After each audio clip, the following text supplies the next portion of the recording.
Thank you po. Sana po, yakak ko po kayo. Lolo na to eh. Ano po ang tawag sa bangus na mahilig sa cheese? Ano po? Matini. Buti na lang, boneless ang bangus namin. Loyal sa'yo. Oh, yan naman pala yung... Road trip tayo sa Norte, Bieros. Sama kayo sa pinakamatinik, pinakamasarap, pinakamabilis, Kayo, lopyang kulay siya ngay baboy, papapatibay ng karelasyon. at pinakamalupit na biyahe sa tinaguriang Bangus Capital of the World. Love it, love it, love it. Para sa isang biyahe na talaga namang fun, let's go to Dagupan, Pangasinan, Bieros. Po.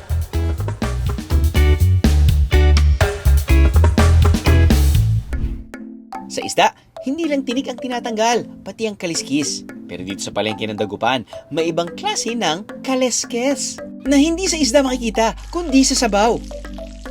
Kaleskes ang tawag sa pinakuloang lamang loob ng baka na authentic dish ng mga taga-Dagupan. Nakilala namin sina Nanay Beta at Nanay Mercy dito sa Kaliskesan.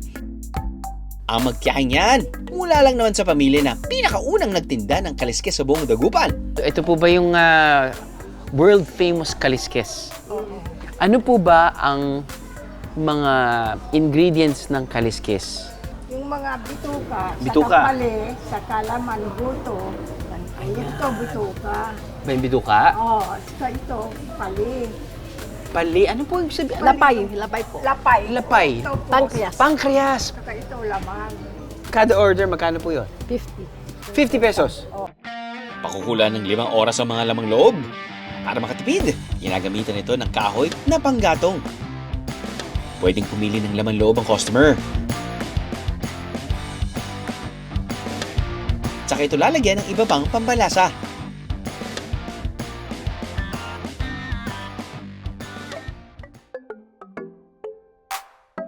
Anong lasa, sir?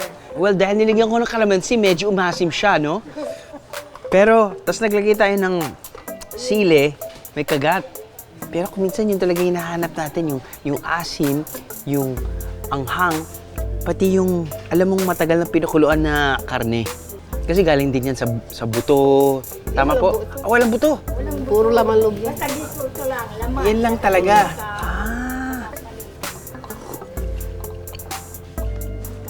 Oh, napakalambot. Sa araw na ito, susubukan kong tulungan sina Nanay Beta at Nanay Mercy sa pagtitinda.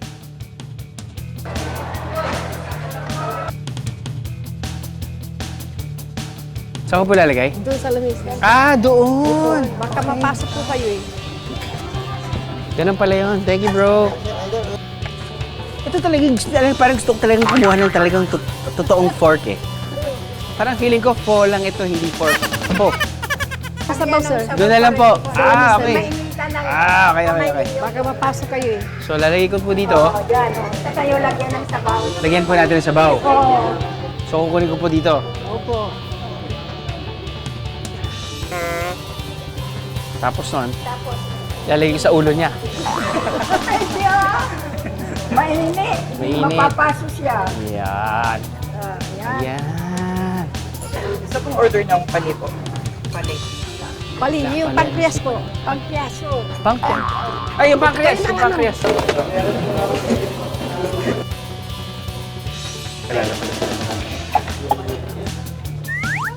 Ay, wala na po. Close na po kami. Local lang po.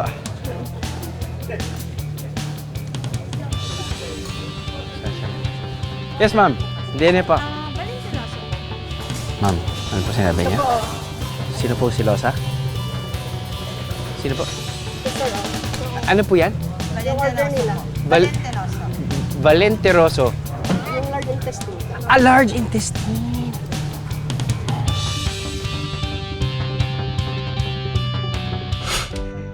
Sa loob ng mahigit 6 na dekada, pagtitinda ng kaliskis na ang bumubuhay sa pamilya ni Nanay Mercy. Pangatlong henerasyon na siya na nagbebenta nito at wala raw siyang balak na maging huli dahil patuloy daw niyang ipapasa ang recipe ng kaliskis sa mga susunod pang henerasyon ng kanilang pamilya. Alas 4 pa lang ng umaga, buhay na rito sa Magsaysay Fish Market. Sa bayan na kilala sa kanilang world famous bangus, Isa ang mansasaysay sa pinakaabala sa palengke ng ganitong oras. Katulad ni Kuya Rojak, may natatanging trabaho. Okay na. Pagkahatid ng mga mangingisda ng mga bangus sa palengke, ang mga mansasaysay na ang magiging punong abala sa pagbubukod-bukod ng mga bangus. Pinaghihiwa-hiwalay nila ito ayon sa laki at bigat para may benta sa tamang presyo. Well, mabilis talaga yung pace niya. So, inisip ko, teka, parang yan naiisip, parang yan na-differentiate at nako-compare kung saan ilalagay. Ngayong araw, susubukan ko rin maging mansasaysay biyeros. Alas 7 pa lang ng gabi, nagsisimula na ang trabaho ni Kuya Rojak. Night shift ko kasi kami, panggabi. Pag halimbawa nag-start kami, pag dumating ito ng mga 7, matatapos kami hanggang 9. Kumbaga, ilang oras niyo pong ginagawa to kada araw? Basta pag may dumating na isda dito sa amin, Wala po sa oras. wala ko sa oras. Tatawagin lang ko kayo, o bukas. Yun, nandito lang kami, naghihintay lang kami. Naghihintay lang kayo. Iahagi sa mga bangus sa mga lalagyan kung saan ito kabilang. Sa batch ng mga isdang ito, may 550 grams, 650 grams, at 700 grams. Bali yan ganyan size, sir. Dito na lang po yung So, sa may 650 grams. 650 grams. Opo. Yan. 650. Ito. Yan. 750.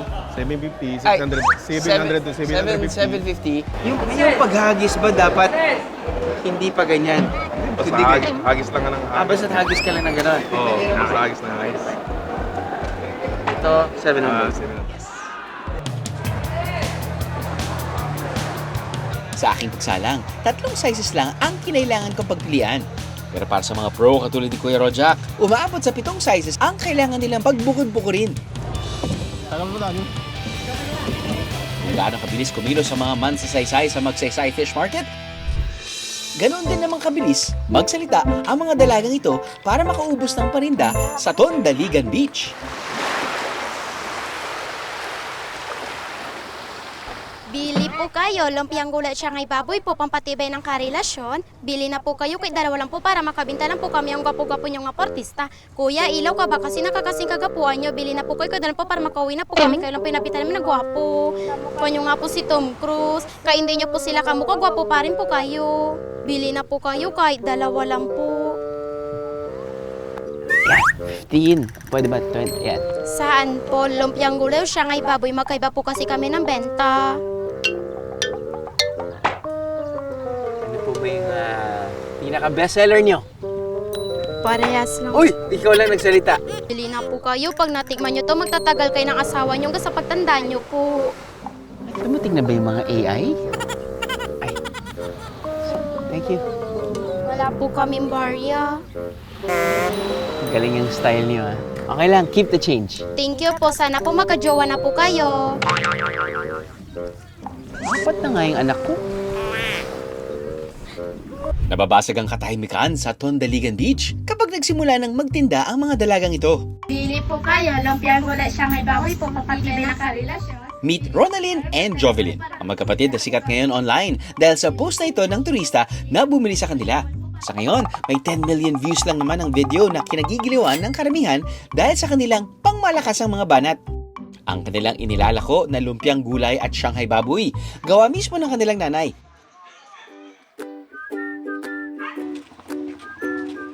Dahil nag-aaral pa ang magkapatid, naglalako lang sila tuwing Sabado at Linggo. Sana po matagal po kayo ng asawa nyo hanggang sa pagtanda nyo po. Thank you po.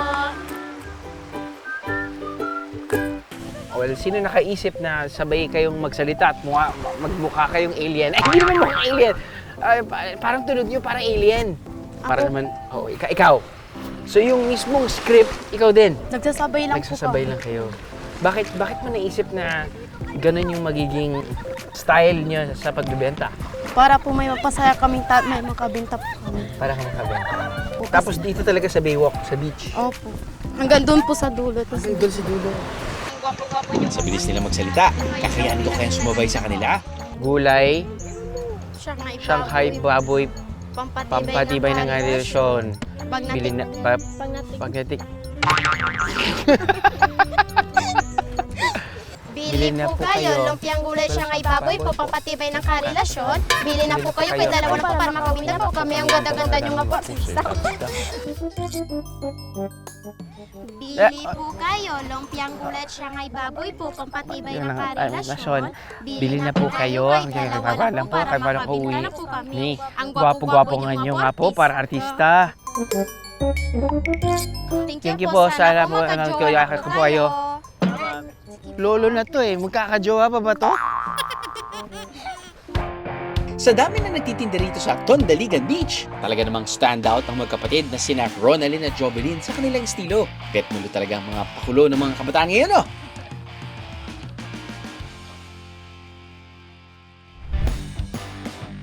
Balik naman tayo sa matitinik na isda. Sa production area na ito, masusubukan ko kung paano magdibo ng bangus. Hawakan nyo dito po para... Dito po. Opo. Hindi ganito po, oh. Para hindi matanggal yung taba. Medyo kailangan ng gigil dito, Bieros. More tak-tak, more fun!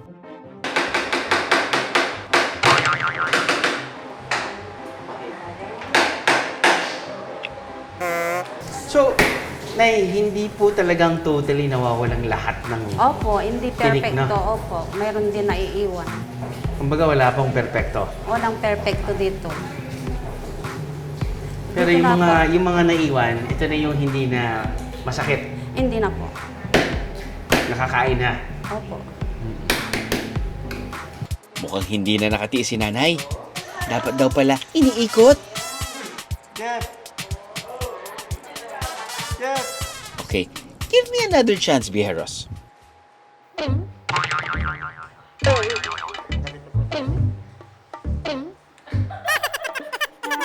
Hindi ba sila parang nanganganak na walang buto na? Gugupitin na kita dyan.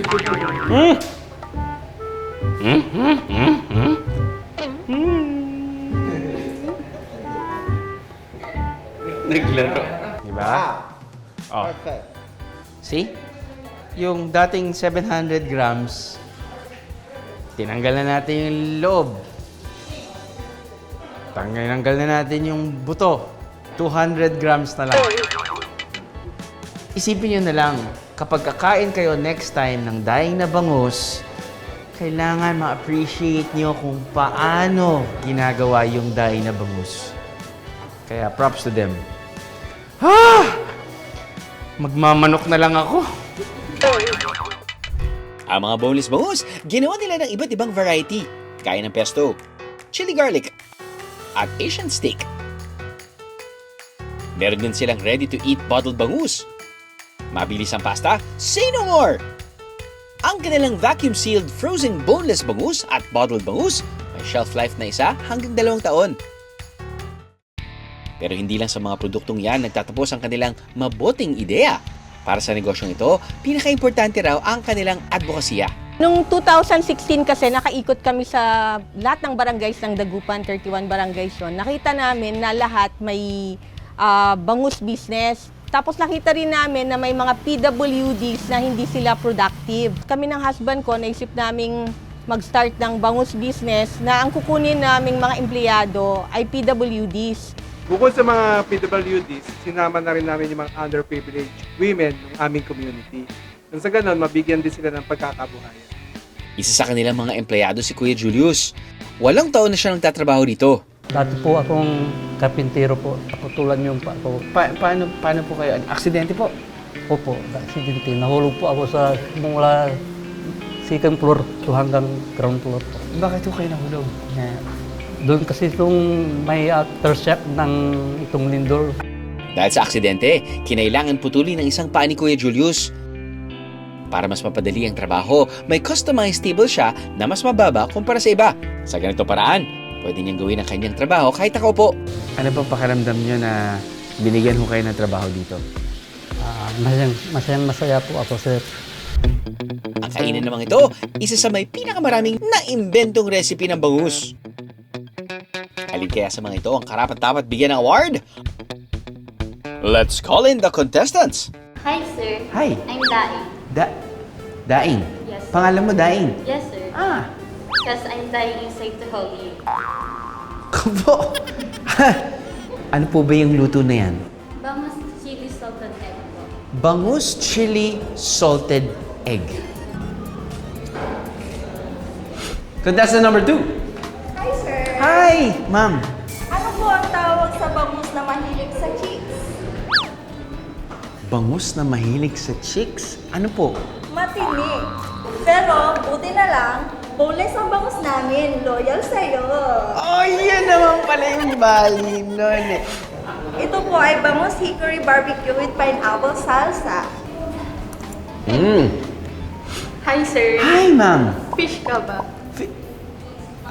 Hindi po. Fish be mine, sir. Hindi mo na kailangan sabihin. Feeling ko, daing na bangus na kare-kare. Brad. Ayos tayo, Brad? Yan. Woo! Sir, ano pong tawag sa bangus kapag nahati? Anong tawag sa bangus kapag nahati? Ano po? Tuna.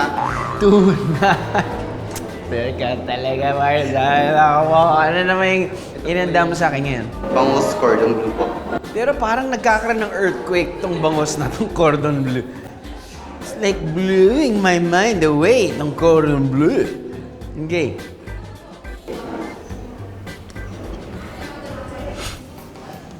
What's up, bro? Ano po ang isda nagiging bato, sir? Anong isda yung nagiging bato? Ano? Hindi, pera na, sir. Pera na, naging bato pa.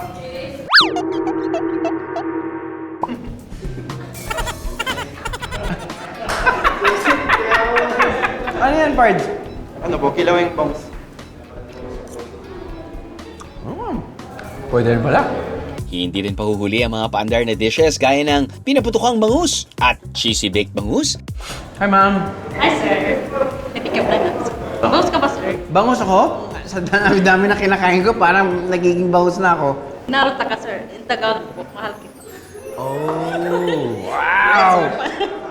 Ba naman talaga. And our last contestant, contestant number 8. Hi, ma'am. May baon ka? Sige. Share mo yung baon mo. Roses are red, Oui. violets are blue. I want to go fishing with you, sir. Basta bangus, mahirap. Gusto ko yung ganun mo, ah. Ilang beses yung pong pinag-practice yan.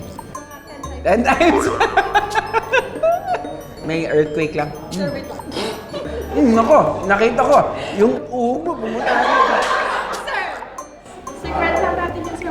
Wala, nakakita. Matindi ang pick-up lines. Ang laban sa pinakamasarap na bangus dish. Kaya naman matapos ang masusing pagpili, hahatulan ko na ang mga bangus dish na ito, Bieros. It's a very tough choice. Yung top 3 ko ay third, yung paella. I'm a fan of mayonnaise. So I guess kung anong lalagay mo sa mayonnaise, katulad netong, well, daing na bangus, lalagyan mo lang ng mayo, tapos dun meron kang kanin. For me, it's like a full meal already, so that's part of my top 3. Para sa top 2 favorites ko, ang bangus sisig at bangus teriyaki. I love how it tastes. And this one as well dahil ang sarap ng crunchiness niya, pati yung savory and sweet combo niya. Ang makatatanggap ng award, walang iba kundi ang pasimuno ng lahat ng dish na ito, si Chef Eric. Simula lang kami una sa yung pinaka-basic na traditional Filipino dish na grilled boneless bangus. Tapos eventually naisip namin na kailangan natin mag-come up pa ng mga other kinds of luto para kumbaga hindi magkaroon ng customer fatigue. And eventually may kaibigan ako na chef, nag-join forces kami.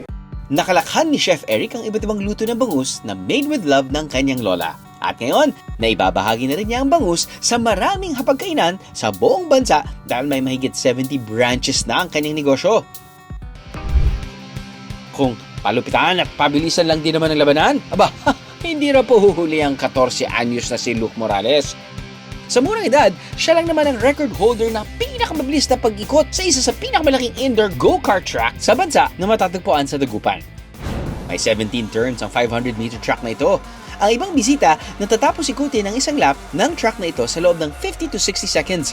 Pero itong si Luke, natapos lang naman ng isang lap ng 43.234 seconds. Siya lang naman ang fastest go-kart racer recorded dito sa parehong junior category at adult category. Ang mas matatanda sa kanya, di hamak na nilalampaso ni Luke sa racetrack. Nagka-interes si Luke sa racing noong 12 years old pa lang siya. Nanood po ako ng mga racing like Formula 1 and Formula E. Nafe-feel ko ay excitement. Noong 13th birthday ni Luke, pinayagan siya ng mga magulang niya na umupo sa likod ng manibela. I've been driving for 1 year na po.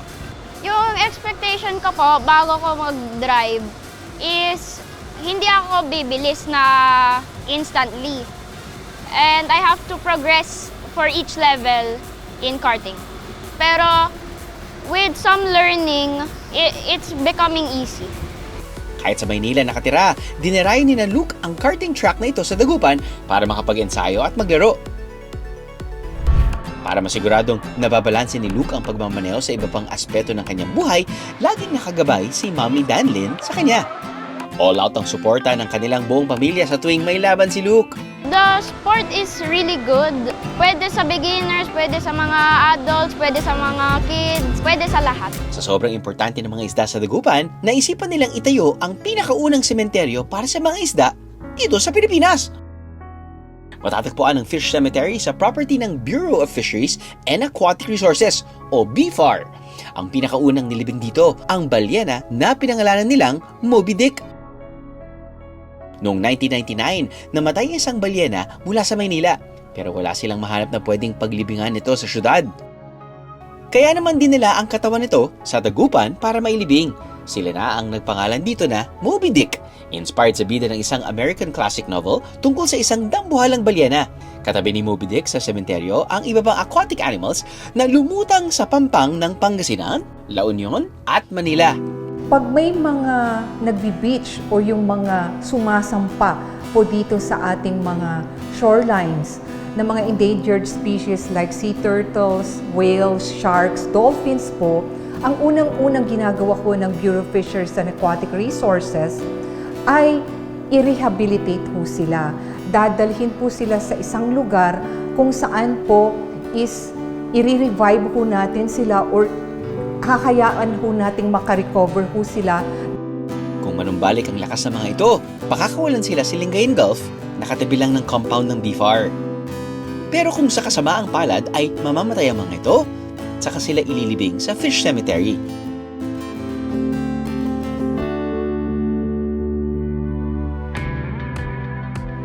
Ang mga lokal sa Pangasinan talaga namang hitik sa kwentong magtinik, pati na rin sa kaliwat ka ng mga gimmick. Kaya sa biyaheng ito, ang masasabi ko, Pangasinan, you're one of a kind.